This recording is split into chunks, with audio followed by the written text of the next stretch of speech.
वज़ीर दिफा ख्वाजा आसिफ ने भारतीय एयर चीफ के दावों को गैर माकूल और गैर मौजू करार दे दिया। तैयारे के ज़ख़ीरे की आज़ादाना तस्दीक का चैलेंज भी दे डाला।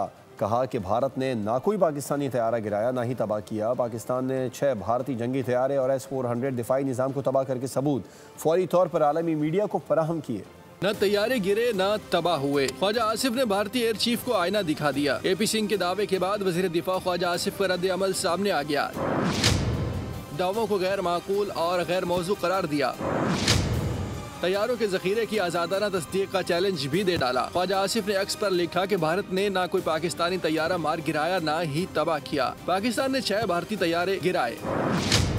S-400 दिफाई निज़ाम तबाह करके सबूत फौरी तौर पर आलमी मीडिया को फराहम किए। भारतीय सीनियर फौजी अफसरान को उन नाकामियों का मातम करने के लिए सामने लाया जा रहा है, जबकि असल जिम्मेदारी भारतीय सियासतदानों की हिकमत अमली की कमी पर आयद होती है। जंगे झूठ से नहीं बल्कि कौमी अज़्म, अखलाकी हुक्मरानी और पेशावराना महारत से जीती जाती हैं।